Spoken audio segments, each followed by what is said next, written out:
வணக்கம். செல்வகுமாரின் அத்தியாயம் 25 புவி வெப்பமடைதல் மற்றும் அதனால் ஏற்படக்கூடிய மாற்றங்கள் என்னென்ன. விழிப்புணர்வு தகவல், அதாவது தொடர் தகவல். அதாவது பூமியானது வெப்பமடைந்து கொண்டிருக்கிறது, வளிமண்டலம் வெப்பமடைந்து கொண்டிருக்கிறது, கடலானது வெப்பத்தை சேமித்து வைத்துக் கொண்டிருக்கிறது, கடல் நீரோட்டம் வெப்பத்தை கடத்துகிறது. இந்த வெப்ப நீரோட்டம் கடல் வெப்பம் எல்லாம் உயர்ந்து கொண்டிருக்கிறது, வலிமை பெற்று கொண்டிருக்கிறது, வளிமண்டல வெப்பமும் உயர்ந்து கொண்டிருக்கிறது. இவற்றின் காரணமாக வரக்கூடிய ஆண்டுகளிலே ஏற்படக்கூடிய வானிலையில் ஏற்படக்கூடிய மாற்றங்கள் என்ன, கடலில் ஏற்படக்கூடிய மாற்றங்கள் என்ன, நம்முடைய இயற்கையில் ஏற்படக்கூடிய மாற்றங்கள் என்ன, விரிவாக பார்ப்போம். முதல்ல இந்த தகவல் ஏற்கனவே பகிரப்பட்டிருந்தாலும் உங்களுக்கு இதில் கூடுதல் தகவல், அதாவது பல்வேறு நேர்கள் பல்வேறு ஆர்வலர்கள் கேட்ட கேள்விக்கு பதிலையும் இணைத்து இதில் வழங்குகிறேன். என்ன கேள்வி கேட்டிருக்காங்கன்னா, அண்டார்டிகா ஆர்டிக் போன்ற பனிப்பாறைகள் உருகுமா, உருகி கடல் மட்டம் உயரும் என்கிறார்கள். கடல் மட்டம் உயரும் பொழுது கடலோரம் மூழ்கடிக்கப்படும், தீவுகள் மூழ்கடிக்கப்படும் என்கிறார்கள். அது எப்பொழுது நடக்கும், உண்மையா? இந்த கேள்வியை கேட்டிருக்கிறார்கள். இந்த வினாவிற்கு விடையளிக்கும் விதமாக தொடர்ச்சியாக விளக்கமாக சற்று வழங்குகிறேன், அப்பதான் உங்களுக்கு புரியும். அதாவது பூமியானது வெப்பமடைந்திருக்கிறது உண்மைதான். என்னுடைய வானிலை கணிப்பு அனுபவம் என்பது 45 ஆண்டுகள் வானிலை ஆராய்ச்சி அனுபவம். 52 வயதுனாலும் 7 வயதிலிருந்து தொடங்கியது. வானிலை அறிக்கை அனுபவம் என்பது 34 ஆண்டுகள். வானிலை அறிக்கையை வழங்கி 34வது ஆண்டு வழங்கி கொண்டிருக்கிறேன். ஆக இந்த வானிலை அறிக்கை அனுபவத்தின்படி, ஆய்வு அனுபவத்தின்படி ஒவ்வொரு ஆண்டும் நான் படக்கூடிய அனுபவங்கள் எல்லாம் பார்க்கும் பொழுது ஆண்டுக்கு ஆண்டு பூமி வெப்பமடைந்திருக்கிறது, கடல் வெப்பம் கடுமையாக உயர்ந்திருக்கிறது, வளிமண்டல வெப்பம் கடுமையாக உயர்ந்திருக்கிறது. கண்ணுக்கு தெரியாமல் இருந்த கடல் நீரோட்டம் காணும்படியாக வந்தது. காணும்படியாக வந்த கடல் நீரோட்டம் வலிமையும் பெற்றுவிட்டது.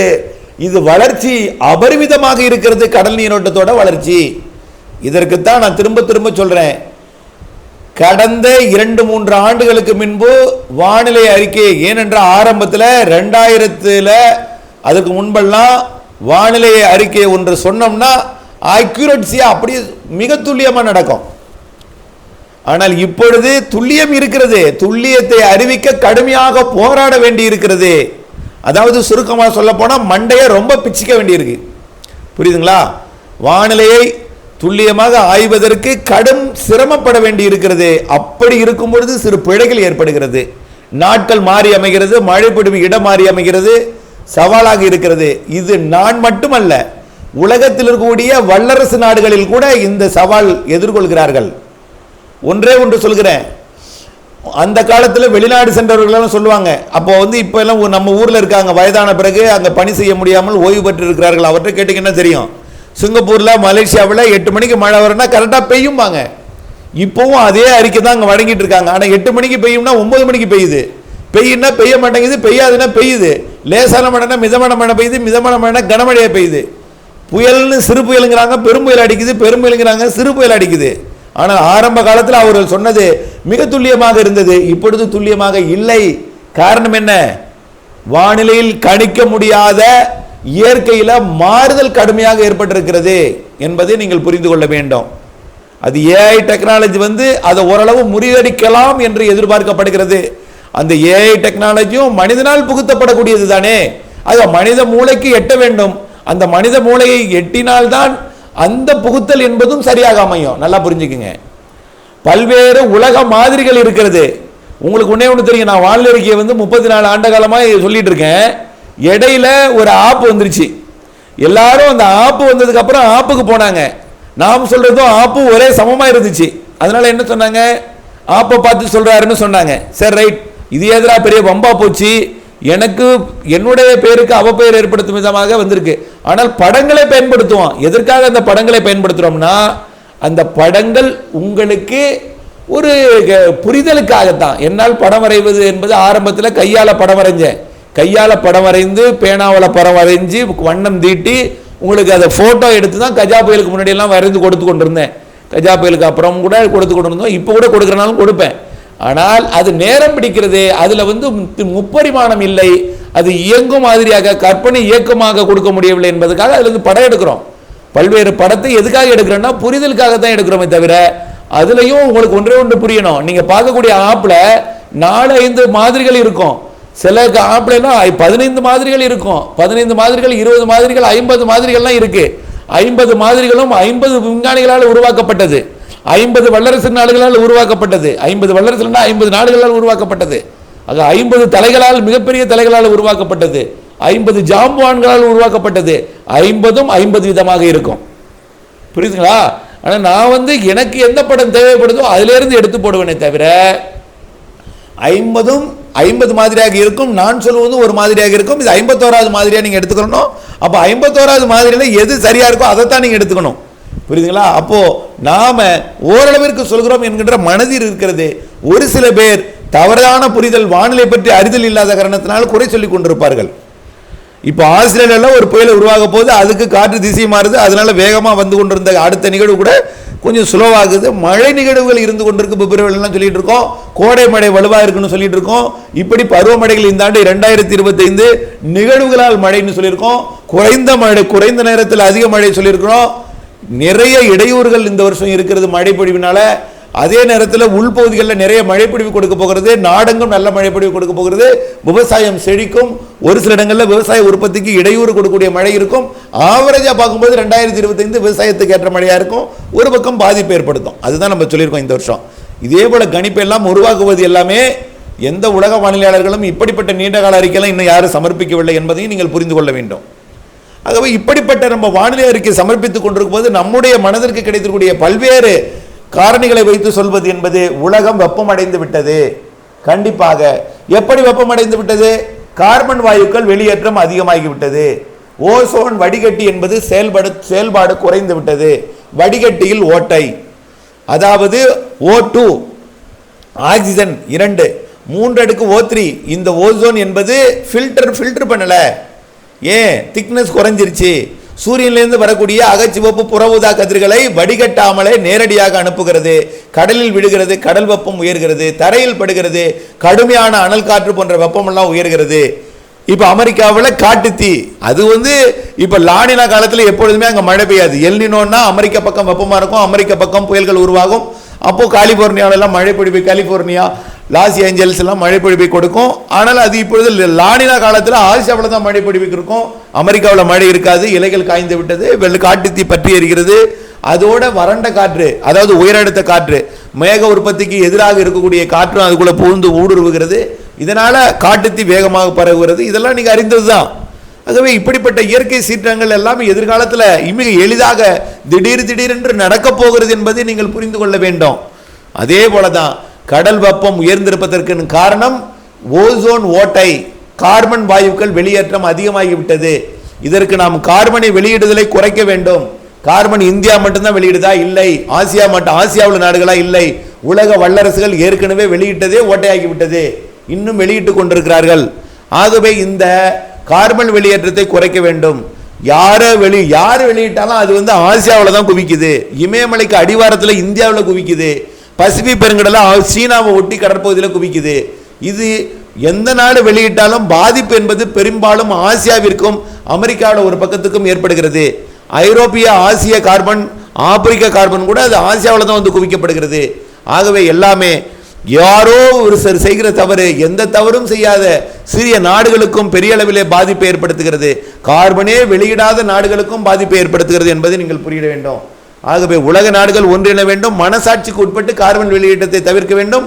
கார்பன் வெளியேற்றத்தை தவிர்த்து தேவையான எரிபொருள் எரிசக்தியை பெறுவதற்கு மாற்று வழி இருக்கிறது, அதை நாம் கையாள வேண்டும். அடுத்தபடியாக எப்படி வெப்பமடைகிறது? கடல் வெப்பம், அதாவது பூமியானது சூரிய ஒளியால் வெப்பமடையும். ஆனால் இரவு நேரத்தில் அப்படியே கக்கிவிடும். தரை என்பது வெப்பத்தை உமிழ்ந்து விடும், வச்சுக்காது. இரும்பு எப்படி சூடுபடுத்தியதும் கொதிக்கிறதோ பழுக்கிறதோ பிறகு ஆறியதும் அப்படியே விட்டுவிடும். ஆனால் கடல் அப்படி அல்ல. கடல் வெப்பத்தை உள்வாங்கி கொண்டே இருக்கும், பாதுகாப்பு பெட்டகம் போல, ஒரு ஹாட் பேக் போல உள்ள சேமித்து கொண்டே இருக்கும். இதனால கடல் வெப்பம் 30, 29 என்று உயர்ந்து விட்டது. 26 டிகிரி இருந்தாலே போதும். தாழ்வு பகுதிக்கு 27 இருந்தாலே போதும். 28, 29, 30, 31, 32 இருக்கு. இப்போ ஆஸ்திரேலியா பகுதியில் 32 டிகிரி செல்சியஸ் இதுவரை இல்லாத வரலாற்றில் இடம் பிடித்திருக்கக்கூடிய அளவு 32. ஏற்கனவே நமக்கும் 32 இருந்துச்சு ஒரு சில இடங்கள்ல தான் இருந்துச்சு. ஆனால் இப்போ ஆஸ்திரேலியாவோட வடக்கு பகுதி, வடமேற்கு பகுதியிலெல்லாம் 32 டிகிரி செல்சியஸ் வெப்பம், கடல் வெப்பம் இருக்கிறது. 31 டிகிரி இருக்கு பரவலாவே ஆஸ்திரேலியாவை ஒட்டி. 30 டிகிரி இருக்கிறது சுமத்ரா மற்றும் ஜாவா தீவு பகுதிகளில். 29 டிகிரி இருக்குது நிலநடுக்கோட்டை இந்திய பெருங்கடல்ல. தமிழ்நாட்டின் கரையோரத்தில் 28, 27 இருக்கு. இதெல்லாம் மிக அதிகம். கடல் நீரோட்டத்தை பார்த்தீங்கன்னா கண்ணுக்கு தெரியாமல் நீரோட்டத்தை தேடணும். பாடத்தில் படிக்கும் பொழுது வெப்ப நீரோட்டம், குளிர் நீரோட்டம் என்று படிக்கும் பொழுது ஏதோ வரைபடத்தில் மட்டும்தான் கோடுகளை பார்த்தோம். அப்பொழுது பெரிய படங்கள் இல்லை. ஆனால் இப்பொழுது கடந்த சில ஆண்டுகளுக்கு முன்பு நீரோட்டங்கள் காண முடிந்தது. படிப்படியாக நீரோட்டம் வலுப்பெற்றது. இப்பொழுது இலங்கை அருகே வலுவான நீரோட்டம். வடகிழக்கு பருவமழை காலத்துல எல்லாம் வலிமையான நீரோட்டம், புயல்களை வழிநடத்தியது அதுதான். இப்போ வலிமையான நீரோட்டம் ஒன்று அதை விட வலிமை மிக அதிகமாக பெற்றிருக்கிறது. கடல் நீரோட்டம் கடல் வெப்பத்தை உயர்த்தி கொண்டிருக்கிறது. கொல்கத்தா வரைக்கும் வெப்பத்தை எடுத்து செல்கிறது. குளிர்ந்த பகுதிக்கும் வெப்பத்தை எடுத்து சென்று சமன் செய்கிறது. ஆகவே கடல் வெப்பம், வங்கக்கடலும் அரபிக்கடலும் வெப்பம் உயர்ந்து கொண்டிருக்கிறது. ஆகவே சாதாரண கடல் கூட ஆழ்கடல் போல, ஆழம் குறைந்த வங்கக்கடல், அரபிக்கடல் கூட இந்திய பெருங்கடல் உள்ளிட்ட பசிபிக் பெருங்கடல் உள்ளிட்ட பகுதிகளில் இருக்கக்கூடிய நீரோட்டம் போல வங்கக்கடலையும் அரபிக்கடலையும் நீரோட்டங்கள் வலுப்பெற்று கொண்டிருக்கின்றன. ஆகவே இதெல்லாம் கடல் வெப்பத்தை உயர்த்துகிறது. கடல் வெப்பமும் உயர்ந்து கொண்டிருக்கிறது. இதனால எப்பொழுதுமே ஒரு சாதாரண காற்று சுழற்சியோ தாடு மழையோ மழை பொழிவை கொடுக்க போவதில்லை. அடிக்கடி வலுவான நிகழ்வுகள் உருவாகும். பருவமழை என்று இல்லாமல் பருவம் தப்பி இப்பொழுது கூட குளிர்காலத்தில் காற்றழுத்த தாழ்வு நிலைகள், காற்று சுழற்சிகள் வந்து கொண்டிருக்கிறது. வட இந்திய நிலப்பகுதிகளில் கூட காற்று சுழற்சிகள் இந்த குளிர்காலத்தில் உருவாகி இருக்கு. இப்ப எல்லாம் உயரடுத்து தான் இருக்கும். மேற்கத்திய இடையூறு வரும். வட இந்திய நிலப்பகுதிகளில் இப்ப காற்று சுழற்சி, அரபிக்கடல்ல காற்று சுழற்சி, தென்மேற்கு பருவமழை காலத்துல தான் காற்று சுழற்சி உருவாகும் அரபிக்கடல்ல.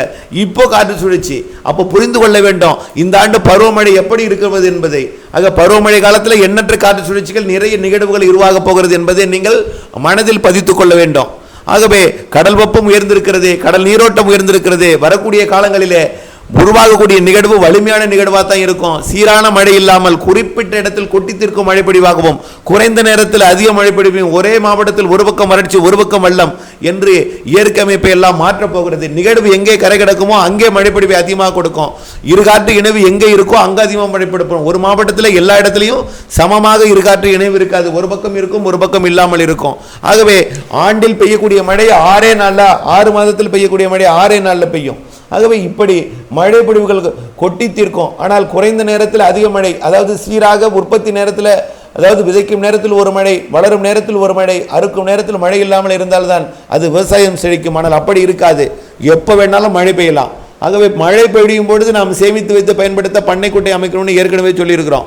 ஆகவே இதெல்லாம் ஒரு புறம் இருக்க, இப்போ புயல்கள் வலுவாக இருக்கும் இந்த ஆண்டல்ல, 2024க்கு பிறகு 2024க்கு முன் என்றுதான் இனிமேல் பார்க்கக்கூடிய அமைப்பாக இருக்கும்.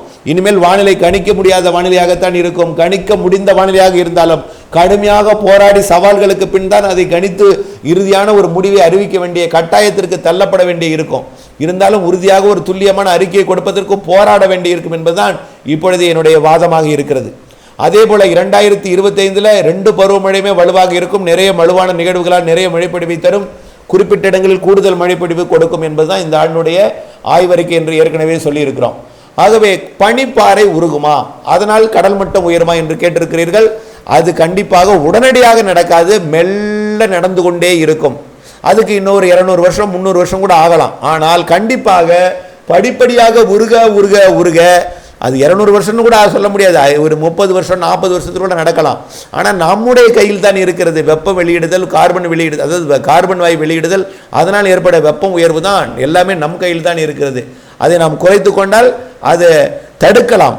ஆனால் தற்பொழுது உயரக்கூடிய வெப்பத்தால் இப்போ ஆர்டிக் பகுதியில் கூட புயல்கள் உருவாகிறது. அது அங்கே இருக்கக்கூடிய குறைந்த அழுத்த பகுதியாக இருந்தாலும் அதிகமாக உருவாகிறது. அங்கே அதிகமாக உருவாகிறது, அங்கேயும் மழை பொழிகிறது, அங்கேயும் வெப்பம், இடி, மின்னல் எல்லாமே அங்கேயும் நடைபெறுகிறது.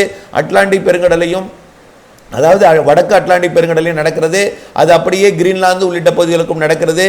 அதே போல் தெற்கையும் அது எப்படி இப்போ ஒரு நிலநடுக்கோட்டு பகுதியில் எப்படி நிகழ்வு நடைபெறுகிறதோ அதே போல் நிகழ்வெல்லாம் ஆஸ்திரேலியாவில் தெற்கு பகுதி, நியூசிலாந்து உள்ளிட்ட பகுதிகளுக்கும், மடகாஸ்கருக்கு தெற்கேயும் இப்போ கூட மடகாஸ்கரை ஒரு புயல் தாக்கி மடகாஸ்கருக்கு தெற்கே மடகாஸ்கரின் தெற்கு பகுதியில் புயல் ஒன்று தாக்கி மடகாஸ்கருக்கு தெற்கே அண்டார்டிக் பகுதியை நோக்கி நகர்ந்து சென்று செயலிழந்தது. அது செயலிழக்க தான் செய்யும் அங்கே போன துருவத்தில். இருந்தாலும் இப்படிப்பட்ட புயல்கள் அங்கே போய் அங்கே உள்ள வெப்பத்தையும் உயர்த்துகிறது, அங்கேயும் மாற்றத்தை ஏற்படுத்துகிறது. இவையெல்லாம் கொஞ்சம் கொஞ்சமாக உருகத்தான் செய்யும். உடனடியாக நாளைக்கோ அல்லது வரக்கூடிய 10 ஆண்டுகளிலேயோ உருகி நம்மோடு அது கடலோரத்தை நிரப்புவதற்கோ கரையை அதாவது கடற்கரையை மூழ்கடிப்பதற்கோ வாய்ப்பில்லை. ஆனால் இருக்கிறது, படிப்படியாக நடக்கும். சிறிது சிறிதாக எல்லா நிகழ்வும் ஏற்பட்டு கொண்டே இருக்கும். இன்னும் சில ஆண்டுகளிலேயோ அல்லது பல ஆண்டுகளிலேயோ இன்னொரு 100 ஆண்டிலேயோ இந்த மாற்றங்கள் நிகழும். ஆகவே இந்த மாற்றங்கள் நிகழ்வதற்கு முன் நாம் விழித்து கொள்ள வேண்டும். அதாவது மாலத்தீவு உள்ளிட்ட சிறு சிறு தீவு, இந்திய பெருங்கடலையே பிரிட்டிஷுக்கு சொந்தமான தீவுகள்லாம் நிறைய இருக்கிறது. நிறைய தீவுகள் இருக்கிறது. சுமார் 1000 பேர் மக்கள் தொகை கொண்ட தீவுகள் எல்லாமே இருக்கிறது. மிக சுகமாக கட்டிடங்களுடன் நன்றாக வாழ்ந்து கொண்டிருக்கூடிய தீவுகள் எல்லாம் இருக்கிறது. அப்படிப்பட்ட தீவுகளுக்கெல்லாம், இந்திய பெருங்கடலில் கூடிய தீவுகளுக்கெல்லாம் அச்சுறுத்தலாக அமையும். கண்டிப்பாக மொரிஷியஸ் எல்லாம் ஒரு தீவு தான். ஆகவே இந்த தீவுக்கு உடனடியாக ஆபத்துக்கள் இல்லாவிட்டாலும் நாம் இந்த கார்பன் வெளியேற்றத்தை குறைக்காவிட்டால், கார்பன் வெளியேற்றத்தை அதுக்கு மட்டுப்படுத்தாவிட்டால் கண்டிப்பாக பனிப்பாறைகள் படிப்படியாக உருகும். இன்றல்ல, நாளை அல்ல, இன்னொரு 100 ஆண்டுக்கு பிறகாவது இந்த நிகழ்வு பனிப்பாறைகள் உழுவதன் காரணமாக தீவுகள் மூழ்கடிக்கப்படலாம், கடற்கரையோர நகரங்கள் தண்ணீர் சூழலாம். இப்படித்தான் ஏற்கனவே நடந்திருக்கிறது. இலங்கையும் இந்தியாவும் ஒன்றாக இருந்ததுதான். பல்வேறு தீவுகள், மாலத்தீவு, இந்தியா, இலங்கை எல்லாம் ஒன்றாக இருந்ததுதான். இடையிலே கடல் புகுந்தது, நிலநடுக்கங்கள் ஏற்பட்டது எல்லாம் உங்களுக்கெல்லாம் வரலாறுகள், பல்வேறு ஆய்வுக்கூறுகள்லாம் சொல்லிக் கொண்டிருக்கிறது என்பதை நீங்கள் புரிந்து கொள்ள வேண்டும். எதுவும் நடக்கலாம். ஆனால் இப்பொழுதைக்கு கார்பன் வெளியேற்றத்தை குறைக்காவிட்டால் கண்டிப்பாக பனிப்பாறைகள் உருகும், வெப்பம் உயரும். வெப்பம் உயர்ந்தால் பனிப்பாறைகள் உருகும். இதனால் ஏற்படக்கூடிய மாற்றங்கள் இன்றைக்கு ஏற்படாவிட்டாலும் இன்னொரு 100 ஆண்டு கழித்தாவது ஏற்படும். அதற்காக நாம் விழிப்புடன் இருக்க வேண்டும். ஆனால் உடனடி மாற்றங்கள் கணிக்க முடியாத வானிலை, கடும் வெள்ளம், மழை, புயல் இவையெல்லாம் கட்டுப்படுத்த முடியாத அளவிற்கு, கணிக்க முடியாத அளவிற்கு எல்லாம் ஏற்பட இருக்கிறது. அதுதான் உடனடி மாற்றங்கள் என்பதை புரிந்து கொண்டு இயற்கையோடு இணைந்து வாழ முயற்சி செய்வோம். உலக நாடுகள் ஒன்றிணைந்து கார்பன் வெளியேற்றத்தை குறைப்போம். இணைந்தே இருப்போம். அப்டேட்ஸுடன் நன்றி.